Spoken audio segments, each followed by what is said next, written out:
Pengamat hukum yang juga pengacara senior Dr. Ari Yusuf Amir mengatakan tidak ada tawar-menawar dalam pengusutan kasus terbakarnya rumah milik Hakim Pengadilan Negeri Medan, Kamuzaro Warubu, pada hari Selasa 4 November 2025. Peristiwa kebakaran ini patut diduga merupakan sebuah teror.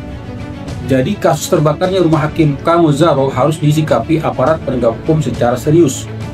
Apalagi Hakim Kamuzaro kini menangani beberapa kasus serius terkait korupsi di Sumatera Utara.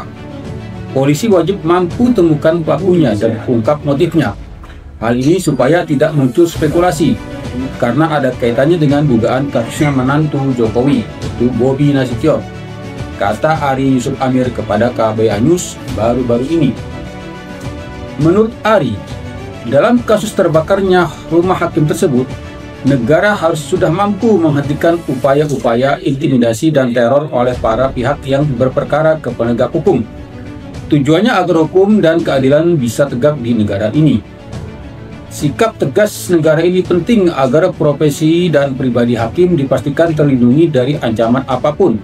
Polisi harus segera memastikan penyebab kebakaran rumah Kamuzaro sebelum spekulasi semakin meluas di publik, tegas Ari. Seperti diketahui, Kamuzaro merupakan hakim yang beberapa kali menangani kasus korupsi. Salah satu kasus yang menjadi sorotan publik adalah korupsi pembangunan jalan di Sumatera Utara yang melibatkan nama Topan Ginting, mantan Kepala Dinas PUPR Pemprov Sumatera Utara. Kamuzaro dijadwalkan untuk memimpin sidang tuntutan terhadap dua terdakwa dalam perkara korupsi tersebut, yaitu Akhirun Piliang dan Raihan Piliang, pada hari Rabu, 5 November 2025, atau satu hari setelah peristiwa kebakaran tersebut. Rumah milik Hakim Kamuzaro yang terbakar pada Selasa lalu berada di Kompleks Taman Harapan Indah, Tanjung Sari, Medan Selayang, Medan, Sumatera Utara. Peristiwa itu terjadi ketika Hakim Kamuzaro yang menangani kasus korupsi itu tengah memimpin jalannya sidang di Pengadilan Negeri Medan. Tak ada korban jiwa dalam peristiwa tersebut, lantaran rumah dalam kondisi sepi saat peristiwa terjadi.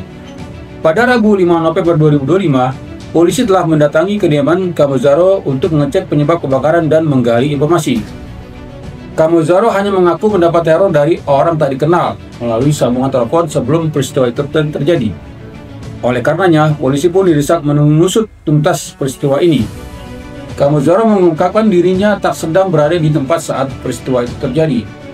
Ketika sedang memimpin sidang di Pengadilan Negeri Medan, ia dihubungi tetangganya yang ingin memberi kabar bahwa rumahnya terbakar. Setelah mendapat kabar tersebut, Kamuzaro segera menutup sidang dan bergegas ke rumah untuk melihat kondisinya. Adapun bagian rumah yang terbakar adalah kamar. Banyak dokumen penting yang serta barang berharga yang ludes terbakar.